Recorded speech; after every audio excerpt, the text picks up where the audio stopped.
नमस्कार, रक्षाबंधन की ढेरों शुभकामनाओं के साथ आप सबका स्वागत है न्यूज नाइट में। आपके साथ मैं हूं ममता चोपड़ा और खबरों के इस प्राइम टाइम शो में आज जिन बड़ी खबरों पर हमारी नजर रहेगी उनमें पहली बड़ी खबर है नेपाल में खतरे की एक और घंटी। नेपाल में आई विनाशकारी बाढ़ के बाद अब एक और झील के फटने की आशंका जाहिर की जा रही है, जिसके चलते राहत और बचाव कार्य भी रोक दिया गया है। दूसरी बड़ी खबर महाराष्ट्र से। महाराष्ट्र में धर्मांतरण पर लगाम। तो महाराष्ट्र धर्म की स्वतंत्रता अधिनियम 2026 शुक्रवार से पूरे राज्य में लागू हो गया है। क्या है इसके प्रावधान, बताएंगे आपको। और तीसरी बड़ी खबर मध्य एशिया में मजबूत होते रिश्ते। प्रधानमंत्री कल उज्बेकिस्तान और किर्गिस्तान की यात्रा पर रवाना हो रहे हैं। क्या है महत्व प्रधानमंत्री के इस मध्य एशिया के दौरे का, ये भी बताएंगे आपको आज न्यूज नाइट में ही। लेकिन आइए शुरुआत करते हैं हेडलाइंस के साथ। नेपाल में फंसे भारतीयों की सुरक्षित वापसी शुरू। तमिलनाडु के 21 निवासी पहुंचे दिल्ली। विदेश मंत्रालय ने चीन की तरफ फंसे 400 भारतीय नागरिकों के सुरक्षित होने की पुष्टि की। भारत का राहत अभियान तेज। 12 टन राहत सामग्री लेकर तीसरा विमान जल्द होगा रवाना।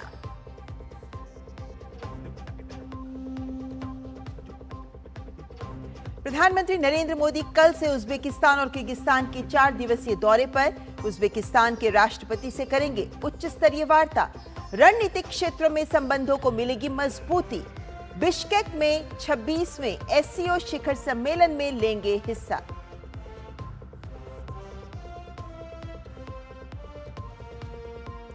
महाराष्ट्र में आज से धर्मांतरण से जुड़ा कानून लागू। स्वैच्छिक धार्मिक स्वतंत्रता को बनाए रखते हुए अवैध या जबरन धर्मांतरण पर अंकुश लगाना है उद्देश्य।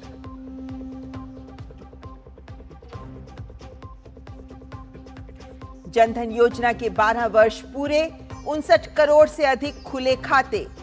3.17 लाख करोड़ जमा। कुल खातों में 56% खाता धारक महिलाएं।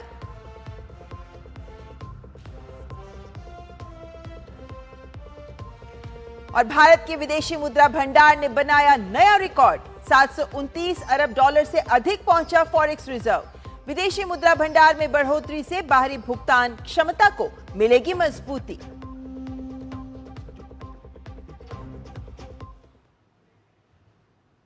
आइए शुरुआत करते हैं दिन की सबसे बड़ी खबर से, जो है नेपाल से।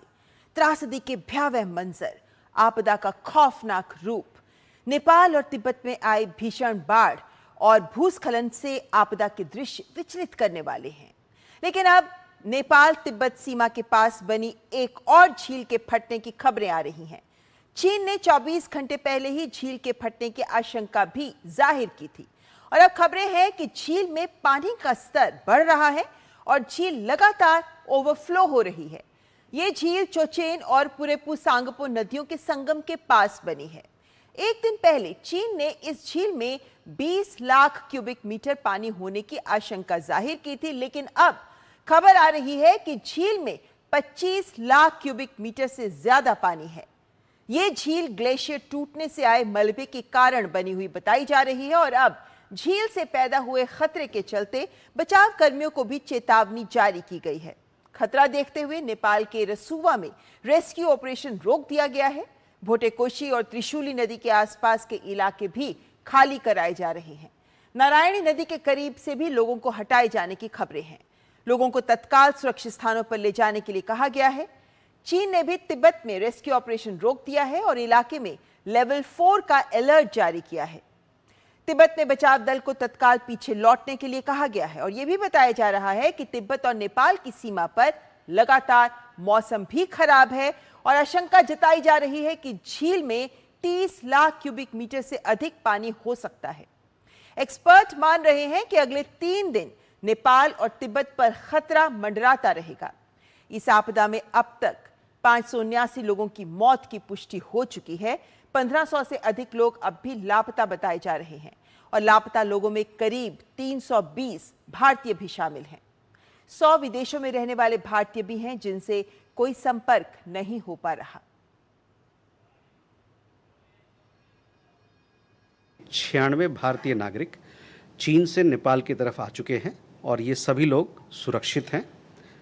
इनके बारे में ज्यों-ज्यों हमारे पास सूचना मिलेगी आपसे हम साझा करेंगे। लापता लोगों का जो लिस्ट है वो अभी 320 का है, लेकिन ये मान के चलिए चूँकि स्थिति हर घड़ी बदल रही है, इसमें कुछ ऊपर नीचे भी हो सकता है। इसके अलावा 100 ऐसे लोग हैं करीबन जो भारतीय मूल के लोग हैं, उनसे भी हमारा संपर्क नहीं हो पा रहा है।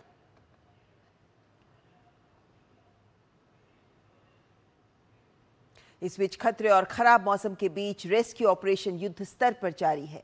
नेपाल में सेना को रेस्क्यू ऑपरेशन में उतारा गया है। हेलीकॉप्टर और ड्रोन के जरिए लोगों की तलाश की जा रही है। अब तक 1545 घायल और फंसे हुए लोगों को सुरक्षित निकाला गया है। 80 से ज्यादा घायलों का काठमांडू के अस्पताल में इलाज चल रहा है और वहीं चीन के 16 और साउथ कोरिया के 9 लोगों को अब तक सुरक्षित बचाया गया है। अमेरिका और रूस के 2-2 लोगों का रेस्क्यू किया गया है। भारत के 85 लोगों को बचाया गया है। आपदा प्रभावित इलाके से रेस्क्यू किए गए 21 भारतीय दिल्ली पहुंच चुके हैं। नेपाल से भारत लौटने वाले सभी लोग तमिलनाडु के रहने वाले हैं। दिल्ली में नेपाल से वापस आने वाले लोगों से विदेश मंत्री एस जयशंकर ने मुलाकात की और उनका हाल भी जाना। Received a group of people, Indians who had gone on pilgrimage to Mansarovar, Kailash Mansarovar, and they had been rescued after the floods. So they were brought back to Kathmandu. They were rescued by the Nepali army, and then our embassy arranged for them to come back.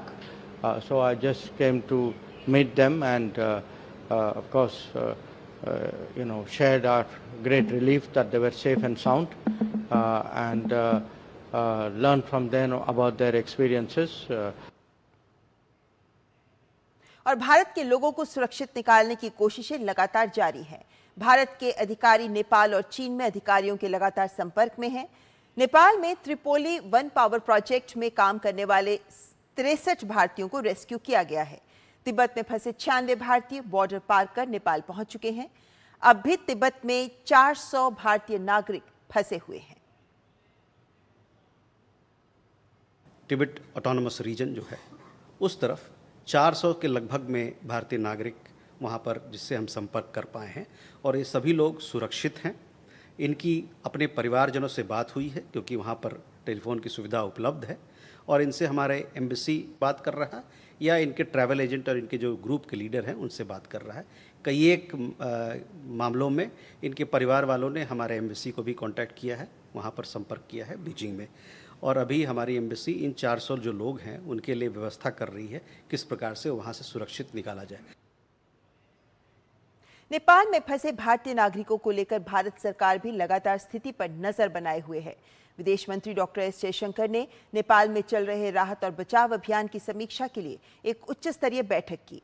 Kathmandu और Beijing स्थित भारतीय दूतावासों ने भारतीय नागरिकों की स्थिति को लेकर अपडेट दिया है।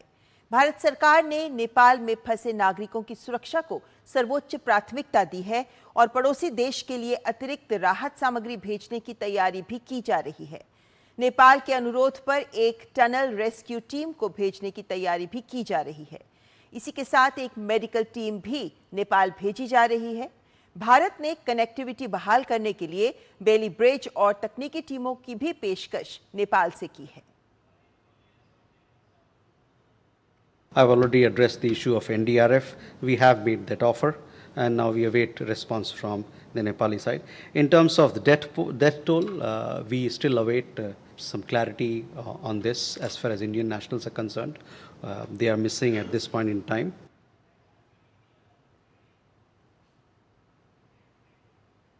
और भारत ने अब तक नेपाल की मदद के लिए 47 टन से अधिक राहत सामग्री भेजी है।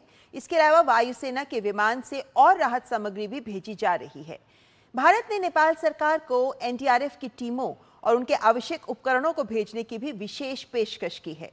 ये टीमें जारी तलाशी और बचाव अभियान में मदद करने के साथ साथ इस त्रासदी से प्रभावित लोगों तक राहत सहायता पहुंचाने में सहयोग कर सकती हैं। भारत अपनी नेबरहुड फर्स्ट नीति के तहत लगातार नेपाल की मदद कर रहा है और साथ ही नेपाल और तिब्बत में फंसे भारतीयों की जल्द वापसी और उनसे संपर्क करने के लिए भी लगातार काम कर रहा है। मेरे पीछे आप जो मंजर देख रहे हैं वो ढूंगे बाजार में आई भयानक बाढ़ के बाद की तबाही है। घर और दुकानें आज भी मिट्टी और मलबे के नीचे दबी हुई है। सुरक्षा बलों के जवान और स्थानीय लोग मलबा हटाने के लिए लगातार काम कर रहे हैं। प्रभावित परिवारों के लिए अब चुनौती न सिर्फ अपने घर को दोबारा बनाने की है, बल्कि अपनी जिंदगी को भी फिर से पटरी पर लाना है। कैमरा पर्सन विनोद ओझा के साथ मैं तापस भट्टाचार्य, दूरदर्शन समाचार, नुवाकोट, नेपाल।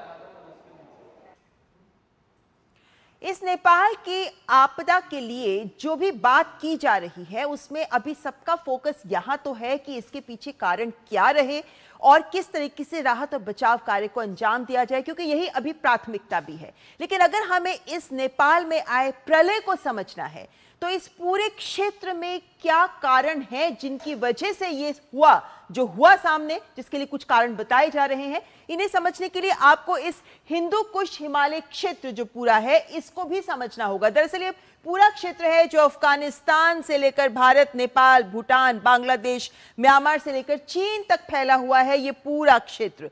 और ये जो हिंदू कुश हिमालय क्षेत्र कहा जाता है यही वो क्षेत्र है जहां पर वो कारण भी हैं जिनको आपके सामने हम आंकड़ों के लिहाज से भी रखेंगे, जो ये समझने में हमको सहायता करेंगे कि इसकी गंभीरता पूरी समस्या की कितनी अधिक है। आगे आते हैं और बात करते हैं कि ये जो हिंदू कुश हिमालय क्षेत्र है यहां सबसे बड़ी चुनौती क्या है। दरअसल इस क्षेत्र की सबसे बड़ी चुनौती है बढ़ता हुआ तापमान और ग्लेशियरों का संकट। ये दो बड़े कारक हैं जिनकी वजह से वो हुआ जो हम नेपाल में देख रहे हैं, क्योंकि पीछे बड़े कारण यही बन रहे हैं। इसी को आगे बढ़ते हैं तो आपके सामने रखते हैं कुछ आंकड़ों के लिहाज से कि आंकड़े क्या कहते हैं, तस्वीर कितनी बदली है पिछले 100 सालों में या कुछ और सालों में। दरअसल ICIMOD की एक रिपोर्ट है जो ये बताती है कि 1920 से 2020 यानी 100 सालों में ग्लेशियरों के क्षेत्रफल में, यानी जितने वहां ग्लेशियर्स हैं वहां पर 12% की कमी है। ये ग्लेशियर हमें समझना होगा कि जो बर्फ होती है, जिनके ग्लेशियर बने होते हैं, यही बर्फ है जो हमारे लिए नदियां बनाती है और वक्त के साथ साथ पिघलते ना होने की वजह से, आसानी से नहीं पिघलते, इसी वजह से वो नदियां हमारे बनी रहती हैं और बाढ़ नहीं आती है। लेकिन अगर विश्व में तापमान बढ़ रहा है जो अगर 1.5 डिग्री सेल्सियस तक बढ़ता है तो ये जो हिंदू कुश क्षेत्र है यहाँ की चुनौती यह है कि यहाँ पर जो तापमान है वो जितना विश्व में बढ़ रहा है उससे भी 0.3 सेल्सियस अधिक बढ़ता है, यानी ये जल्दी गर्म होता है क्षेत्र। अगर कम उत्सर्जन है यानी मीडियम लेवल तक की है तो भी सदी के अंत तक 2.5 डिग्री सेल्सियस तक तापमान यहाँ का कह रहे हैं बढ़ सकता है। अगर अधिक उत्सर्जन हुआ तो जरा सोचिए सदी के अंत तक लगभग 5.5 डिग्री सेल्सियस यहाँ का तापमान बढ़ सकता है, जो ये दिखाता है कि गंभीर स्थिति है इस क्षेत्र की, क्योंकि हम पूरे विश्व के ही तापमान को 1.5 डिग्री तक सीमित करने की कोशिशों में लगे हैं। लेकिन इस क्षेत्र में तापमान अगर इस सदी से इसी रफ्तार से बढ़ता रहा तो स्थिति और गंभीर हो सकती है। यहां एक तथ्य पर और गौर करें कि इस वक्त तापमान इस क्षेत्र का सामान्यतः होना चाहिए -1, लेकिन इस समय जो तापमान है आज की तारीख में इस क्षेत्र का वो 5 से 6 डिग्री के बीच है, जो ये दिखाता है कि कितनी गर्म हो रहा है ये हिंदू कुश हिमालय क्षेत्र, जिसकी वजह से ये तमाम मुसीबतें हमारे सामने इन आंकड़ों के नजर से हम समझ सकते हैं। आगे बढ़ते हैं तो हम आपके सामने रखना चाहेंगे ये भी तस्वीर कि किस तरीके से इस क्षेत्र में बढ़ते तापमान का प्रभाव नजर आ रहा है। बढ़ता है तापमान तो बर्फ की जो परत होती है वो कमजोर हो जाती है, जिससे उसके टूटने का खतरा बढ़ जाता है और इससे जो ग्लेशियर की झीलें की संख्या, क्योंकि जब बर्फ पिघलती है तो उसका पानी झीलों में एकत्रित हो जाता है, उनके आकार में भी तेजी आ रही है और उनके आंकड़े में भी तेजी आ रही है। तो ज्यादा ग्लेशियर पिघल रहे हैं, ज्यादा झीलें बन रही हैं। ग्लेशियर की झीलों का जो बढ़ता हुआ आंकड़ा है उसकी वजह से आप एक तथ्यों पर नजर डालें। 1999 से 2005 यानी 6 वर्षों में एक अध्ययन में यह पाया गया कि 8,790 ग्लेशियर की जो झीलें हैं वो यहां दर्ज की गई हैं और इसमें 802 वर्ग किलोमीटर का पूरा क्षेत्रफल है जो इन ग्लेशियर की झीलों ने रखा। लेकिन इनमें से 203 झीलें हैं जिन्हें GLOF, ये टर्म आजकल बहुत सुन रहे होंगे, जिसका मतलब है ग्लेशियर लेक आउटबर्स्ट फ्लड का खतरा, यानी जो ग्लेशियर की लेक्स टूट जाती हैं उससे जो एकदम से क्लाउड, उसमें जो बर्स्ट होती है ग्लेशियर, उनसे एकदम से पानी का बहाव नीचे आता है और वो बाढ़ की स्थिति एकदम उत्पन्न हो जाती है। ये 6 सालों का आंकड़ा आपके सामने हम रख रहे हैं। लेकिन वहीं 2018 में यानी 13 साल के बाद जब इसको दर्ज किया गया तो देखा 25,000 से ज्यादा ग्लेशियर की झीलें बन चुकी हैं। जरा सोचिए 13 सालों में ही। और GLOF और अचानक बाढ़ का खतरा भी जाहिर है कि इससे बहुत ज्यादा बढ़ गया है।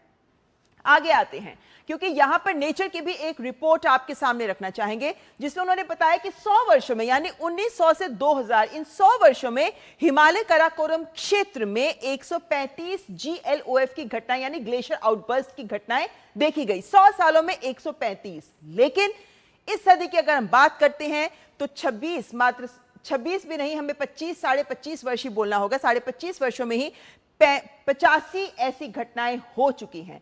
तो कहां 100 सालों में 135 और कहां मात्र 25 वर्षों में ही 85 ऐसी घटनाएं हो चुकी है। यानी ग्लेशियर आउटबर्स्ट की घटनाएं लगातार बहुत तेज रफ्तार से बढ़ रही हैं। हिमालय का दरअसल आप क्षेत्र देखते हैं तो यहां 22,800 वर्ग किलोमीटर के ग्लेशियर, यहां बहुत बड़ी तादाद है ग्लेशियरों की। इसी वजह से पूरा जो हिंदू कुश हिमालय क्षेत्र है इसको सेंसिटिव जोन माना जाता है और जो हिमालय है उनको तो नए बने पर्वत श्रृंखला माना जाता है। और यहां पर जो ग्लेशियर्स हैं, इन आंकड़ों में आप देख सकते हैं हिमालय और काराकोरम के आंकड़े आपके सामने रखे हैं कि कितना बड़ा क्षेत्र है यहां पे जहां पे ये ग्लेशियर हैं। और इस वजह से अगर ये ग्लेशियर कमजोर हो रहे हैं, अगर ये तेज रफ्तार से पिघल रहे हैं तो ज्यादा झीलें बनेगी, ज्यादा झीलों का आउटबर्स्ट होगा, ज्यादा बाढ़ के खतरे होंगे जो हमें आंकड़ों में भी नजर आ रहे हैं, होने वाली घटनाओं में भी नजर आ रहे हैं। संकट कैसे बढ़ रहा है कि पृथ्वी का तापमान 100 वर्षों में 0.74 डिग्री सेल्सियस बढ़ा, लेकिन हिमालय में तापमान जरा देखिए हर 10 वर्षों में, एक दशक में ये 0.15 से 0.6 डिग्री सेल्सियस तक की दर से बढ़ रहा है। 10 वर्षों में इतनी तेज रफ्तार, जो कि पृथ्वी का तापमान इस हिसाब से बढ़ा है अभी तक। हालांकि इसमें भी हम देख रहे हैं कि अभी बहुत तेज रफ्तार से बढ़ रहा है, तो उस हिसाब से देखें तो हिमालय में तो बहुत ज्यादा जल्दी तापमान बढ़ेगा, जिसके कुछ आंकड़े आपको मैं पहले दिखा चुकी हूं। अनुमान बहुत गंभीर हैं। अनुमान कहते हैं कि 2100 तक हिमालय का तापमान 5 डिग्री सेल्सियस तक बढ़ सकता है और इससे होने वाले प्रकृति पर जो प्रभाव है वो आपके सामने इन्हीं घटनाओं के रूप में आ रहा है और इसीलिए नेपाल के प्रलय को समझना इन आंकड़ों के लिहाज से बहुत जरूरी है। संक्षेप में कहूं तो अगर तापमान बढ़ेगा तो ग्लेशियरों के आसपास बहुत सी झीलें उत्पन्न हो जाएंगी। झीलों में पानी का दबाव जब अधिक होगा, जिसमें हम दूसरी आपदा नेपाल की बात कर ही रहे हैं, अगर उसमें दबाव अधिक होगा तो झीलों का फटना हमारे सामने, जिसको GLOF कहा जाता है, और अचानक भारी बाढ़ की जो घटनाएं हैं वो भी लगातार हमारे सामने हमें देखने को मिलती रहेंगी। तो ये हमें हिंदू कुश हिमालय क्षेत्र की तस्वीर आपके सामने रखी ताकि हम ये समझ सके कि स्थिति कितनी गंभीर है। और यहां पर आइए आपके सामने एक अनुमान अंत में रखते हैं। ये अनुमान कहता है कि 2100 तक इस क्षेत्र में बर्फ का 65% हिस्सा खत्म हो सकता है। यानी अभी हम 2026 में चल रहे हैं, तो देख लीजिए कि इतने वर्षों के अंदर अगर इतना इसका बर्फ का हिस्सा खत्म हो गया तो हमारी पृथ्वी, इस पूरे क्षेत्र पे इसका कितना नुकसान होगा। ये बहुत महत्वपूर्ण विषय है जिस पर हम आगे अपने विशेषज्ञों के साथ चर्चा भी करेंगे, लेकिन उससे पहले यहां पर एक ब्रेक के लिए रुकते हैं। आप देखते रहें न्यूज़ नाइट। खाने में मेरी क्वीन के लिए क्या है? किंग मटर पनीर, किंग बैगन भरता, king veg pulao, king palak paneer kofta. ये सब किंग क्यों? क्योंकि ये सब बना है MDH किचन किंग से अपना बॉस। MDH किचन किंग, असली किचन किंग। MDH। पैसे संभाल के रखो। श्योर। कुछ पैसे बीमा में, कुछ पैसे बच्चों की फीस में और कुछ पैसे गांव भेज देना बाबा के लिए। ओके। ओके नहीं भाई, अभी करो। जी मैम। हाँ? लक्ष्मी फल भंडार का पेमेंट आ चुका है। कितना? 50,000। हाँ? 50,000। FD कर दो। Copy that. हाँ। अब हर पल बैंक मेरे साथ। PM जनधन योजना के 12 साल, ज्यादा बचत, ज्यादा काम। भिक्षान देही। ये लो गर्मा गर्म समोसा। ये समोसा तो ठंडा है।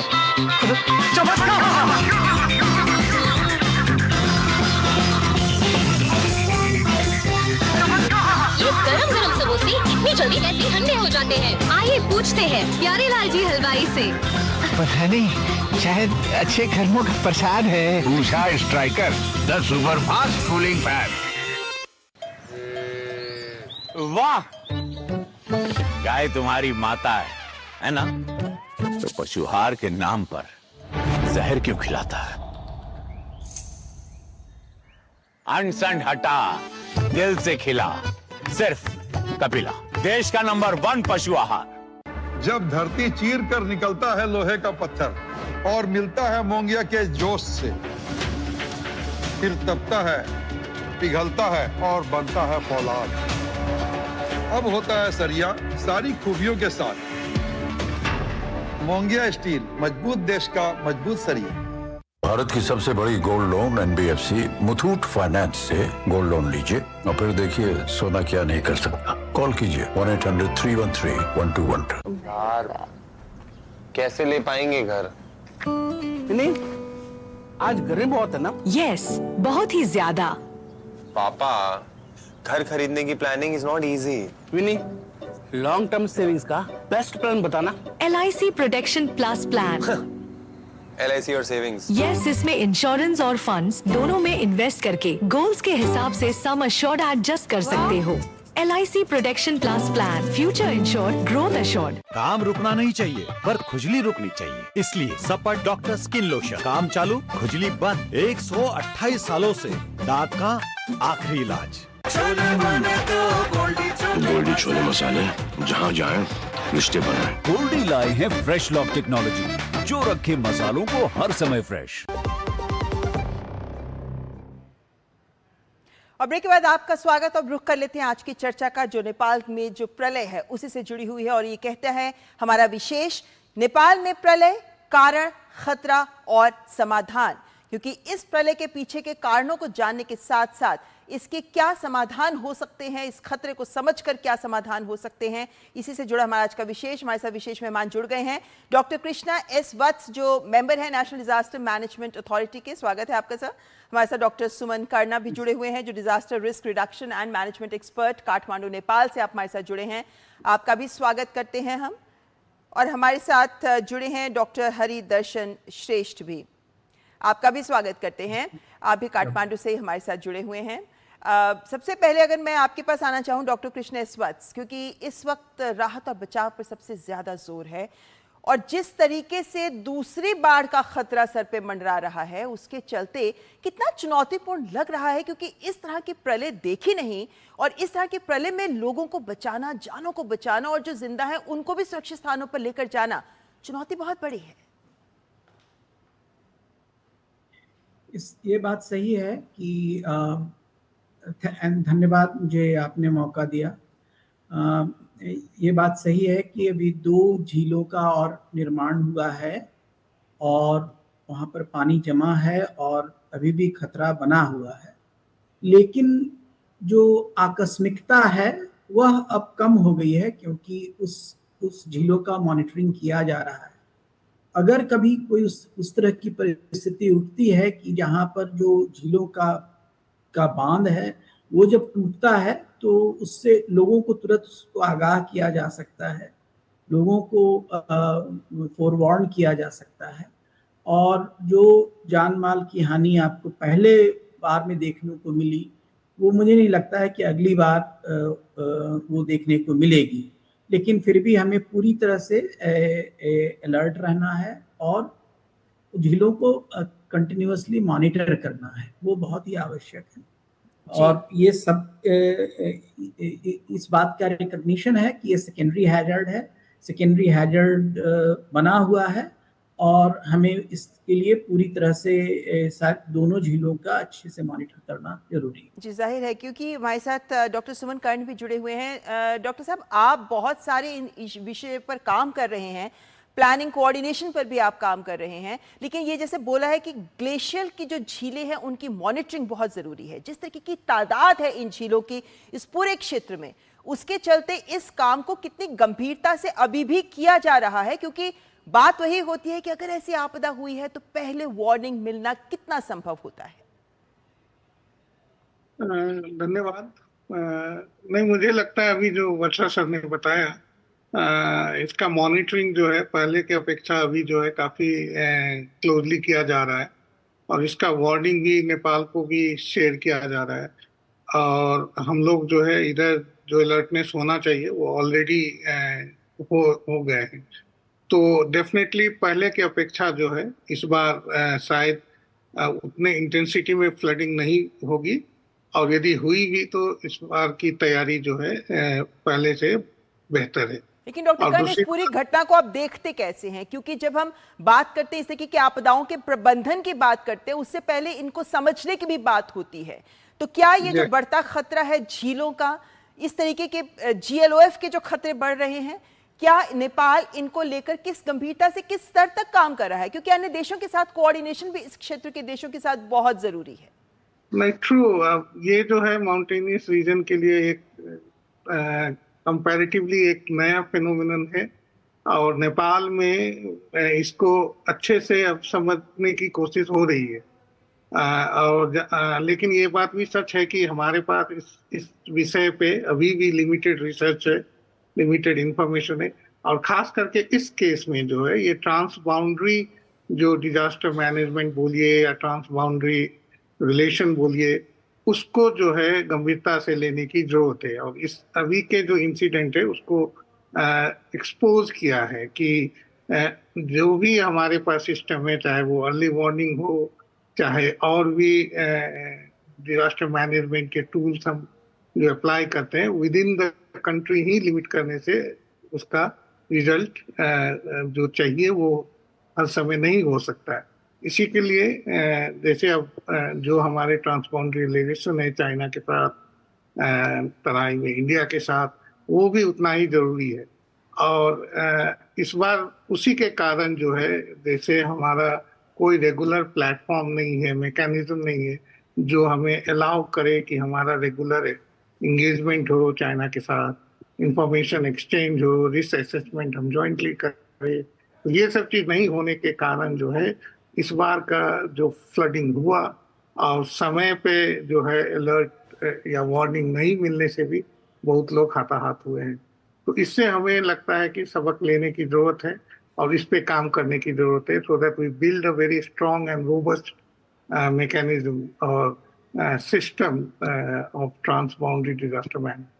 जी, हालांकि नेपाल इस बात को कह रहा है कि चीन ने पहले वार्न नहीं किया जिसकी वजह से नुकसान ज्यादा हुआ और चीन इस बात को नकारने की कोशिश भी कर। लेकिन डॉक्टर श्रेष्ठ, यहाँ पर यही बात आती है कि जब इस तरह के डिजास्टर्स होते हैं तो इनको रोकना संभव नहीं है क्योंकि प्रकृति है ये, लेकिन इनसे बचने के लिए क्या कुछ चेंजेस किए जाएं, कैसे अपने आप को अडेप्ट किया जाए? क्योंकि बार बार ये बात कही जाती है कि नदियों के किनारों पर नहीं हमें रेजिडेंशियल एरियाज, रिहायशी घर, एक क्षेत्र नहीं रखने चाहिए इत्यादि। एक पूरी फहरिस्त है जिन पर काम किया जाना चाहिए। आपको लगता है कि ऐसी घटनाओं के बाद अब इस स्तर पर एक बड़ी सोच जरूर आरंभ हो रही है? थैंक यू ममता जी। ये कर्ण जी ने भी ऑलरेडी स्पेल आउट किया है।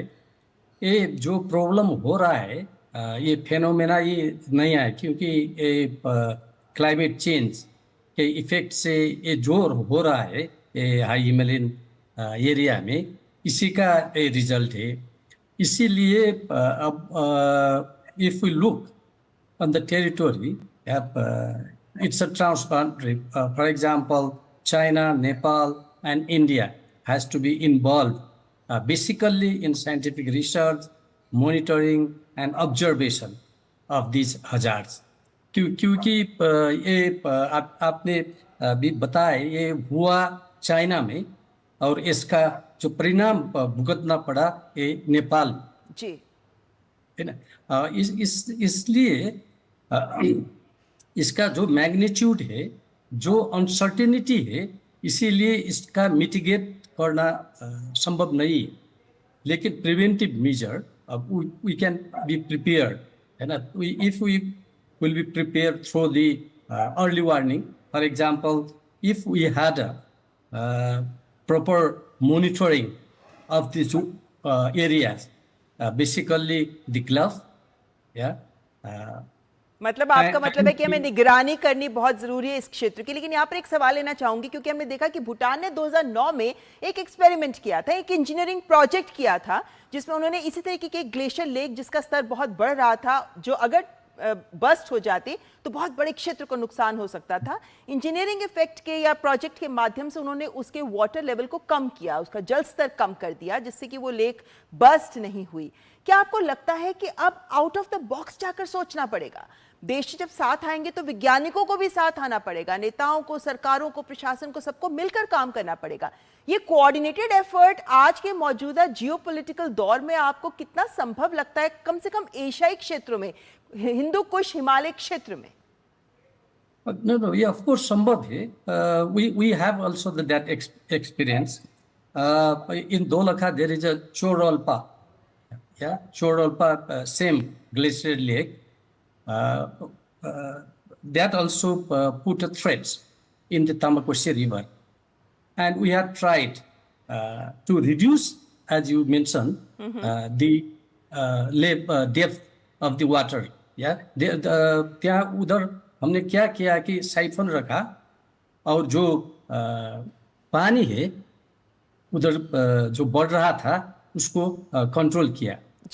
ये कर सकते हैं, लेकिन जो इस समय जो फ्लड का बेसिक कारण रहा ये रॉक एवेलांस या हिम पैरो, इसीलिए इसके लिए हमने इस क्षेत्र में होल मूवमेंट को jointly scientific research and observation committee बनना जरूरी है।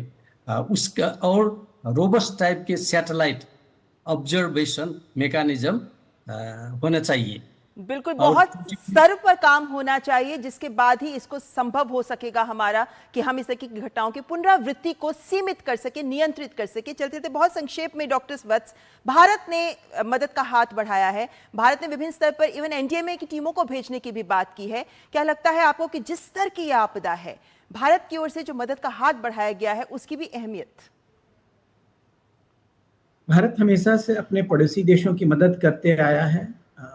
नेपाल में पहले भी 2015 गोरखा अर्थक्वेक के बाद भारत ने काफ़ी एक बड़े स्तर पर मदद की थी, न सिर्फ रिलीफ के लिए बल्कि रिकवरी एंड रिहैबिलिटेशन के लिए। वो भारत की परंपरा रही है और वो परंपरा हमारे आज भी वह आगे भी बढ़ती रहेगी और हम सभी पड़ोसी देशों की मदद करते हैं। और सिर्फ जो बात है कि ये जो हिमालयी प्रदेशों में जो संकट आ रहा है, इसके लिए भी नेपाल और भारत में मिल करके थोड़ा काम करने की जरूरत है। हम इसका विशेष अध्ययन करेंगे। बिल्कुल, ये महत्व, इस बात की महत्ता को हम सब समझ रहे हैं और उम्मीद करते हैं कि इस आपदा के बाद इसके समाधान की ओर भी विभिन्न देश आगे कदम बढ़ाएंगे। फिलहाल बहुत बहुत धन्यवाद सभी मेहमानों का हमारे साथ जुड़ने के लिए। Thank you. कार्यक्रम में यहाँ पर रुकेंगे एक ब्रेक के लिए, लेकिन न्यूज नाइट में फिलहाल ब्रेक के बाद आपको दिखाएंगे खबर। महाराष्ट्र में धर्मांतरण पर लगाम, जो नया अधिनियम आया है, क्या कहता है वो बताएंगे ब्रेक के बाद।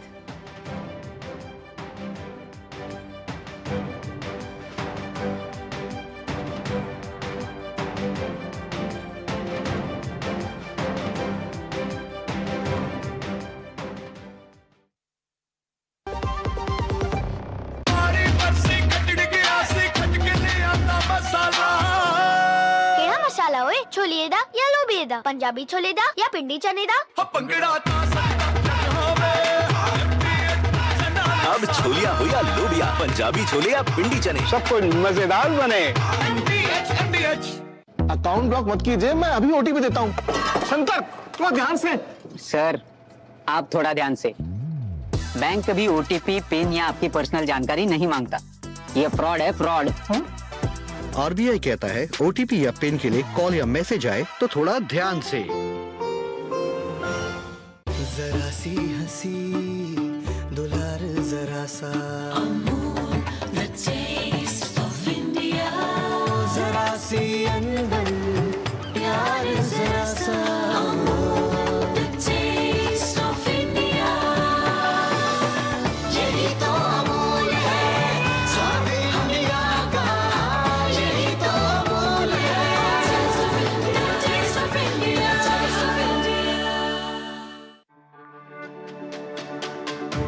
मेरी पसंद, मेरी पसंद, मेरी पसंद, मेरी पसंद, हमारी पसंद, हम सबकी पसंद। मजबूत देश का मजबूत सरिया हो गया स्टील। जरा सोच के देखिए, आपके पास कुछ ऐसा है जो आपकी दुनिया बदल सकता है। जानते हैं क्या? आपका अपना सोना। सोना क्या नहीं कर सकता? सोना आपको अपने सपनों का घर दिला सकता है, आपके बच्चों का भविष्य बना सकता है। सोना आपकी हर इच्छा पूरी कर सकता है। तो भारत की सबसे बड़ी gold loan NBFC Muthoot finance से गोल्ड लोन लीजिए और फिर देखिए सोना क्या नहीं कर सकता। मुथूट फाइनेंस, जहाँ विश्वास ही परंपरा है। कॉल कीजिए 1-800-313-1212। गोल्डी छोले मसाले, जहाँ जाए रिश्ते बनाए। गोल्डी लाए हैं फ्रेश लॉक टेक्नोलॉजी, जो रखे मसालों को हर समय फ्रेश। और ब्रेक के बाद खबर महाराष्ट्र से। महाराष्ट्र में धर्मांतरण को लेकर अब कानून और सख्त हो गया है। महाराष्ट्र धर्म की स्वतंत्रता अधिनियम 2026 शुक्रवार से पूरे राज्य में लागू हो गया। कानून का मकसद बल, धोखे, दबाव, प्रलोभन या अनुचित प्रभाव के जरिए कराए जाने वाले धर्मांतरण पर रोक लगाना है। कई वरिष्ठ नेताओं और समाज के विभिन्न वर्ग के लोगों ने कानून का स्वागत किया है। आखिर इस कानून में क्या क्या प्रावधान है और किस उल्लंघन पर कितनी सजा का प्रावधान किया गया है, आइए आपको दिखाते हैं ये रिपोर्ट। महाराष्ट्र में अब धर्मांतरण के खिलाफ नए नियम लागू हो गए हैं। महाराष्ट्र धर्म की स्वतंत्रता अधिनियम 2026 के जरिए राज्य सरकार ने बल, धोखाधड़ी, दबाव, प्रलोभन या लालच के जरिए कराए जाने वाले धर्म परिवर्तन पर रोक लगाने का प्रावधान किया है। केंद्रीय मंत्री और रिपब्लिकन पार्टी ऑफ इंडिया के अध्यक्ष रामदास अठावले और केंद्रीय मंत्री मुरलीधर मोहोल ने धर्मांतरण विरोधी कानून लागू किए जाने का स्वागत किया है। अभी धर्मांतर विरोधी कानून मतलब कोई अगर फोर्सफुली धर्मांतर करते हैं, कोई दबाव लाकर धर्मांतर करते हैं, तो संविधान ने बताया है कि भाई अगर कोई खुशी से धर्मांतर करते तो उनको पूरा अधिकार है। लेकिन अगर दबाव डालकर, कोई प्रलोभन देकर अगर कोई धर्मांतर होता है तो ये संविधान के खिलाफ है, और इसीलिए राज्य सरकार एक कानून ला रही है। सरकार ने जो निर्णय लिया है मुझे लगता है कि बिल्कुल सही निर्णय है। चलिए आपको विस्तार से बताते हैं कि इस कानून का उद्देश्य और प्रावधान क्या हैं, किन परिस्थितियों में धर्मांतरण मान्य होगा और किन परिस्थितियों में इसे अपराध की श्रेणी में रखा गया है। बात करें मूल उद्देश्य की तो कानून से जबरन, लालच या धोखे से धर्मांतरण पर पूर्ण रोक लगेगी। सिर्फ धर्म बदलने के लिए की गई शादी अवैध घोषित की जाएगी। हालांकि इस कानून के तहत अपनी इच्छा से धर्म परिवर्तन का अधिकार पूरी तरह सुरक्षित रहेगा। अगर कोई स्वेच्छा से धर्म परिवर्तन करना चाहता है तो उसके लिए धर्म बदलने से 60 दिन पहले जिलाधिकारी को आवेदन देना अनिवार्य होगा। धर्मांतरण कराने वाले धर्मगुरु को भी 60 दिन पूर्व सूचना देनी जरूरी होगी। धर्मांतरण पूरा होने के बाद प्रशासन को पुनः घोषणा पत्र देना आवश्यक होगा। इस कानून के तहत अगर किसी का जबरन या धोखे से धर्मांतरण कराया जाता है तो पीड़ित व्यक्ति खुद पुलिस में इसकी शिकायत दर्ज करवा सकता है। अगर पीड़ित खुद शिकायत दर्ज कराने की स्थिति में नहीं है तो उसके माता पिता, भाई बहन या परिवार का कोई भी सगा रिश्तेदार पुलिस के पास जाकर FIR दर्ज करा सकता है। इस कानून के तहत सामान्य अवैध धर्मांतरण के मामलों में दोषी पाए जाने पर अधिकतम 7 वर्ष की सजा और 1 लाख रुपए का जुर्माना तय किया गया है। वहीं यदि धर्मांतरण किसी महिला, नाबालिग, अनुसूचित जाति या अनुसूचित जनजाति के व्यक्ति या फिर सामूहिक रूप से कराया जाता है तो 7 वर्ष की सजा के साथ जुर्माना बढ़कर 5 लाख रुपए हो जाता है। दूसरी बार अपराध करने की स्थिति में अभियुक्त को अधिकतम 10 वर्ष तक के कारावास और 7 लाख रुपए के जुर्माने का प्रावधान है। वहीं यदि कोई संस्था या संगठन इस प्रकार की अवैध गतिविधियों में संलिप्त पाया जाता है तो तय सजा के साथ साथ उस संस्था का रजिस्ट्रेशन रद्द कर उसकी सरकारी वित्तीय सहायता तुरंत बंद कर दी जाएगी। महाराष्ट्र का नया कानून एक तरफ धार्मिक स्वतंत्रता के अधिकार को सुरक्षित रखने की बात करता है तो वहीं दूसरी तरफ जबरन या लालच देकर धर्मांतरण पर सख्त कार्रवाई का रास्ता भी खोलता है। यानी धर्मांतरण को लेकर अब आजादी और अवैध दबाव के बीच कानून की एक स्पष्ट लक्ष्मण रेखा खींच दी गई है। Bureau report, DD news. 12 और 13 सितंबर को नई दिल्ली के भारत मंडपम में भारत 18वें ब्रिक्स शिखर सम्मेलन की मेजबानी करने जा रहा है। इस सम्मेलन में ब्रिक्स के सदस्य देश और साझेदार देशों के नेताओं के साथ साथ आउटरीच के लिए आमंत्रित देशों के नेता भी शामिल होंगे। इस वर्ष भारत ब्रिक्स की अध्यक्षता कर रहा है और इस बार की थीम रेजिलियंस, नवाचार, सहयोग और सतत विकास के लिए निर्माण है। ये थीम प्रधानमंत्री नरेंद्र मोदी के मानवता प्रथम की भावना पर आधारित जन केंद्रित दृष्टिकोण को दर्शाती है। इन क्षेत्रों के अलावा नेता साझा प्राथमिकताओं पर ब्रिक्स के भीतर सहयोग मजबूत करने पर विचार विमर्श करेंगे और आपसी महत्व के वैश्विक एवं क्षेत्रीय मुद्दों पर अपने विचार साझा करेंगे। इस वर्ष भारत की अध्यक्षता में देश के 25 से अधिक शहरों में 350 से अधिक बैठकें और उच्च स्तरीय कार्यक्रम आयोजित किए गए। इनका उद्देश्य राजनीतिक एवं सुरक्षा, आर्थिक एवं वित्तीय और सांस्कृतिक एवं लोगों के बीच आपसी संपर्क के 3 मूल स्तंभों पर ब्रिक्स की रणनीतिक साझेदारी को और मजबूत करना है। भारत ब्रिक्स का संस्थापक सदस्य है और इससे पहले वो 2012, 2016 और 2021 में 3 बार इसकी अध्यक्षता कर चुका है। भारत ने इस वर्ष 1 जनवरी 2026 को चौथी बार ब्रिक्स की अध्यक्षता संभाली है। आपको बता दें कि ये भारत के लिए महत्वपूर्ण इसलिए भी माना जा रहा है क्योंकि इस साल ब्रिक्स की स्थापना के 20 वर्ष पूरे हो रहे हैं। और न्यूज नाइट में फिलहाल यहां पर वक्त तो चला है एक ब्रेक का। बने रहे हमारे साथ। सस्ते वाले दाल मसाले स्वाद हुआ बेकार। MDH की हल्दी मिर्ची धनिया करे कमाल। ये रंग दे, ये खुशबू दे, ये तीखा, ये कम पड़े। क्या निराला MDH मसाला।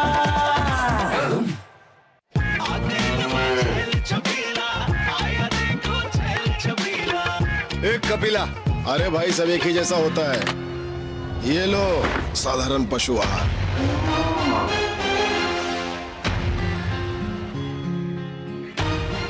इस देश की हर माँ, बच्चे, बूढ़े, जवान, खिलाड़ी, डॉक्टर, इंजीनियर, सबको गाय भैंस की दूध की शक्ति पर भरोसा है। पर जब इन पशुओं को कपिला पशु आहार मिलेगा, तभी तो दूध सिर्फ ज्यादा ही नहीं, शक्ति से भरपूर भी होगा। और ये सच जानते हुए चंद पैसों के लिए तुम देश का भरोसा तोड़ दो। माफ कीजिए। कपिला पशु आहार, देश का नंबर 1 पशु आहार। मेरी पसंद, मेरी पसंद, मेरी पसंद, मेरी पसंद, हमारी पसंद, हम सबकी पसंद। मजबूत देश का मजबूत सरिया हो गया स्टील। भिक्षान देही। ये लो गर्मा गर्म समोसा। ये समोसा तो ठंडा है।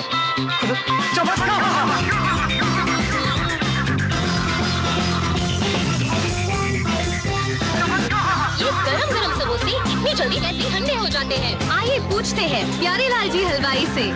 पता नहीं, शायद अच्छे कर्मों का प्रसाद है। Usha Striker, the super fast cooling pad. हाँ, QR स्कैन करता हूँ, कैशबैक आ जाएगा ना? टिंकू थोड़ा ध्यान से। विशंभर तू थोड़ा ध्यान से। QR स्कैन या पिन डालना सिर्फ पेमेंट करने के लिए होता है। ये फ्रॉड है, फ्रॉड। RBI कहता है QR कोड स्कैन करते समय या पिन डालते समय थोड़ा ध्यान से। पढ़ता है, खेलता है, झूलता उछलता है, दौड़ता कभी कभी दौड़ कराता है, आगे आगे बढ़ता है इंडिया, अमूल दूध पीता है इंडिया।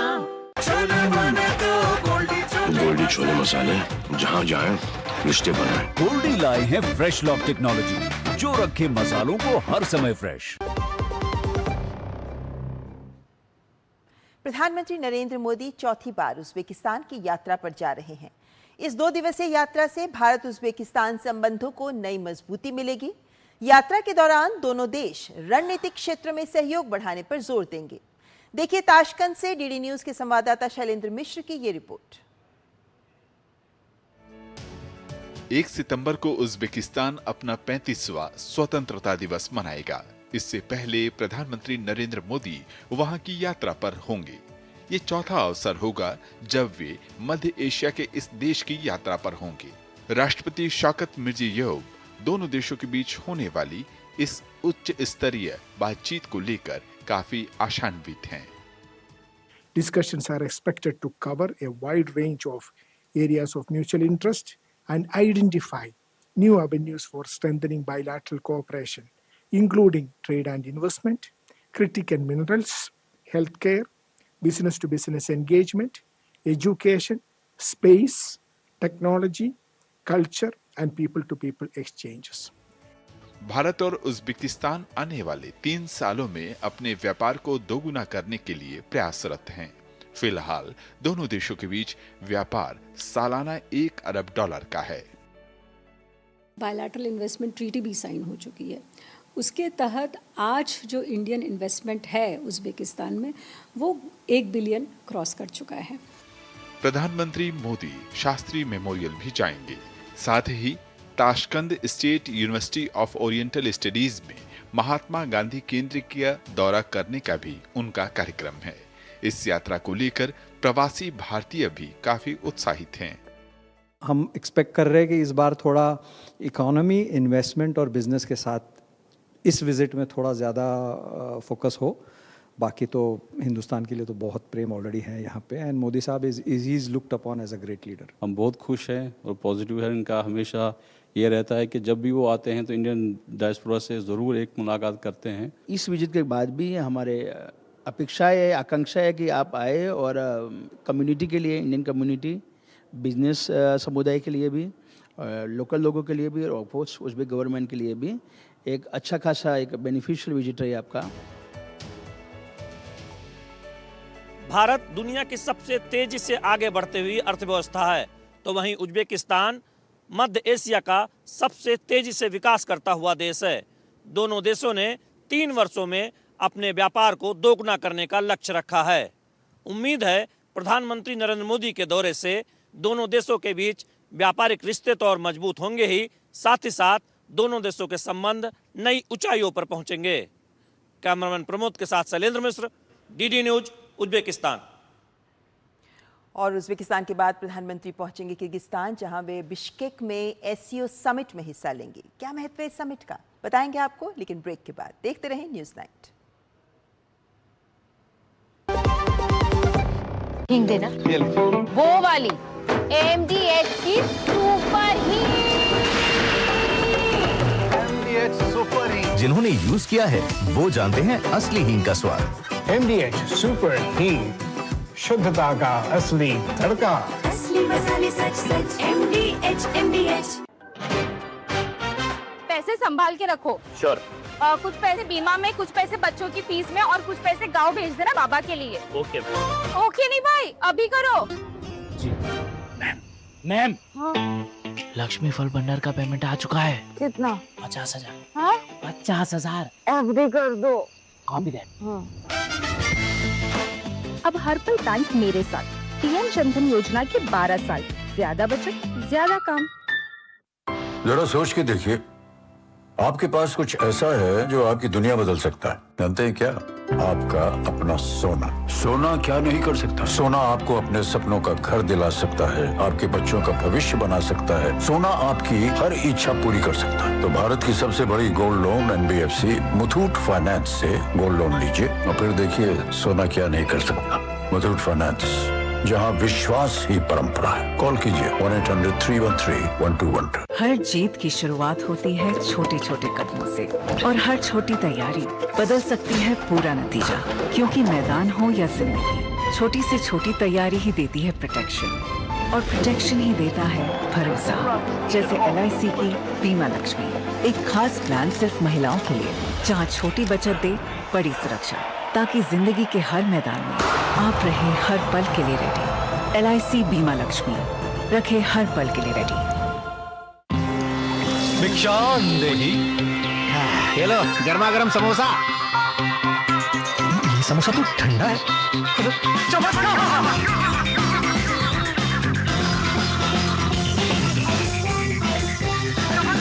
ये गरम गरम समोसे इतनी जल्दी कैसे ठंडे हो जाते हैं? आइए पूछते हैं प्यारे लाल जी हलवाई से। पता नहीं, शायद अच्छे कर्मों का प्रसाद है। Usha Striker, the super fast cooling fan. पढ़ता है, खेलता है, झूलता उछलता है, दौड़ता कभी कभी दौड़ कराता है, आगे आगे बढ़ता है इंडिया, अमूल दूध पीता है इंडिया। काम रुकना नहीं चाहिए पर खुजली रुकनी चाहिए, इसलिए सपा डॉक्टर स्किन लोशन। काम चालू, खुजली बंद। 128 सालों से दांत का आखिरी इलाज। गोल्डी छोले मसाले, जहाँ जाए रिश्ते बनाए। गोल्डी लाई है फ्रेश लॉक टेक्नोलॉजी। जो रखे मसालों को हर समय फ्रेश। पश्चिम एशिया का संकट और उससे पैदा हुई ग्लोबल डिस्टर्बेंस के बीच प्रधानमंत्री नरेंद्र मोदी की मध्य एशिया यात्रा बेहद महत्वपूर्ण मानी जा रही है। 29 और 30 अगस्त को उज्बेकिस्तान के दौरे के बाद प्रधानमंत्री मोदी 31 अगस्त और 1 सितंबर को बिश्केक में शंघाई सहयोग संगठन शिखर सम्मेलन में शामिल होंगे। आतंकवाद के खिलाफ भारत एससीओ के मंच से लगातार अपने मजबूत आवाज उठाता रहा है और इस बार भी पाकिस्तान की मौजूदगी के बीच भारत का पक्ष बेहद महत्वपूर्ण होगा। आप देखिए ये विशेष एक्सप्लेनर एससीओ समिट पर। हमारी पूरी टीम को दीजिए इजाजत। नमस्कार। नमस्कार। प्रधानमंत्री नरेंद्र मोदी मध्य एशिया के 2 महत्वपूर्ण देशों की यात्रा पर जाने वाले हैं। पहले उज्बेकिस्तान और फिर किर्गिस्तान की राजधानी बिश्केक, जहां शंघाई सहयोग संगठन यानी एससीओ का शिखर सम्मेलन होने वाला है। लेकिन सवाल है, उज्बेकिस्तान से बिश्केक तक प्रधानमंत्री मोदी की इस यात्रा को सिर्फ 2 अलग-अलग यात्राओं के तौर पर देखा जाए या इसके पीछे मध्य एशिया में भारत की एक बड़ी रणनीति दिखाई देती है। दरअसल इन दोनों पड़ावों को एक साथ देखें तो मध्य एशिया में भारत की बढ़ती रणनीतिक मौजूदगी की तस्वीर साफ दिखाई देती है। उज्बेकिस्तान भारत के लिए बेहद महत्वपूर्ण साझेदार है। व्यापार, ऊर्जा, रक्षा, तकनीक, संपर्क मार्ग और अब महत्वपूर्ण खनिजों जैसे नए क्षेत्रों में सहयोग भी इस रिश्ते को और अहम बना रहा है। और इसके तुरंत बाद प्रधानमंत्री मोदी पहुंचेंगे बिश्केक, जहां 31 अगस्त से 1 सितंबर तक एससीओ का 26वां शिखर सम्मेलन होगा। इस वर्ष सम्मेलन की थीम है एससीओ के 25 वर्ष, सतत शांति, विकास और समृद्धि की ओर साथ साथ। अब सवाल है, आखिर एससीओ इतना महत्वपूर्ण क्यों है? एससीओ की स्थापना वर्ष 2001 में हुई थी। आज इसमें 10 सदस्य देश हैं। भारत, चीन, रूस, पाकिस्तान, ईरान और बेलारूस, और मध्य एशिया के कजाकिस्तान, किर्गिस्तान, ताजिकिस्तान और उज्बेकिस्तान। इसके अलावा इस संगठन में 2 पर्यवेक्षक देश, मंगोलिया और अफगानिस्तान, और कई संवाद भागीदार देश भी हैं। इन देशों का कुल क्षेत्रफल करीब 3 करोड़ 60 लाख वर्ग किलोमीटर है और इनकी कुल आबादी 3 अरब 40 करोड़ से ज्यादा है। यानी ये केवल एक क्षेत्रीय संगठन नहीं, ये यूरेशिया की भू राजनीति का एक बड़ा मंच है। भारत को 2005 में एससीओ में पर्यवेक्षक का दर्जा मिला था और वर्ष 2017 में भारत इसका पूर्ण सदस्य बना। भारत के लिए एससीओ की भूमिका को 3 शब्दों में समझा जा सकता है: सुरक्षा, संपर्क और अवसर। आइए सबसे पहले बात करते हैं सुरक्षा की। एससीओ का एक बड़ा उद्देश्य आतंकवाद, अलगाववाद और उग्रवाद से मिलकर मुकाबला करना है। इसके लिए संगठन में क्षेत्रीय आतंकवाद निरोधक ढांचा यानी RATS रेड्स काम करता है। ये सदस्य देशों के बीच खुफिया जानकारी साझा करने और आतंकवाद विरोधी सहयोग का महत्वपूर्ण माध्यम है। भारत एससीओ के मंच से लगातार एक बात कहता रहा है: आतंकवाद पर कोई दोहरा मापदंड नहीं। यानी आतंकवाद के खिलाफ कार्रवाई में किसी तरह का भेदभाव नहीं होना चाहिए। और खास बात, पाकिस्तान भी एससीओ का सदस्य है। इसलिए भारत के लिए यह मंच आतंकवाद के मुद्दे पर अपनी बात क्षेत्रीय स्तर पर मजबूती से रखने का महत्वपूर्ण अवसर है। और अब दूसरा पहलू है संपर्क। मध्य एशिया तेल, गैस, यूरेनियम और महत्वपूर्ण खनिजों से समृद्ध क्षेत्र है। लेकिन भारत के सामने एक बड़ी भौगोलिक चुनौती है। भारत और मध्य एशिया के बीच सीधा भूमि मार्ग नहीं है। यही वजह है कि उज्बेकिस्तान, कजाकिस्तान और दूसरे मध्य एशियाई देशों के साथ वैकल्पिक संपर्क मार्ग और आर्थिक संबंध भारत के लिए बेहद महत्वपूर्ण है। और अब यहां आता है तीसरा पहलू, यानी कि अवसर। ऊर्जा, क्रिटिकल मिनरल्स, तकनीक, व्यापार, निवेश, ये वो महत्वपूर्ण क्षेत्र हैं जिनके कारण मध्य एशिया भारत के लिए आर्थिक अवसरों का एक बड़ा क्षेत्र है। लेकिन एससीओ की भू राजनीति इतनी सरल भी नहीं है। क्योंकि इसी मंच पर भारत के साथ चीन और रूस भी हैं और पाकिस्तान भी इसी मंच का सदस्य है। तो ऐसे में सवाल उठता है कि भारत की रणनीति है क्या? भारत किसी एक शक्ति खेमे में खुद को सीमित करने के बजाय अलग अलग मंचों पर अपने राष्ट्रीय हितों के अनुसार संबंध आगे बढ़ा रहा है। एक तरफ पश्चिमी देशों के साथ साझेदारी, तो दूसरी तरफ यूरेशिया में एससीओ के साथ सक्रिय भागीदारी। यानी भारत की कोशिश है अपनी स्वतंत्र रणनीतिक जगह बनाए रखना। और इसी वजह से उज्बेकिस्तान से बिश्केक तक प्रधानमंत्री मोदी की ये यात्रा महत्वपूर्ण हो जाती है। तो आज इतना ही। नमस्कार।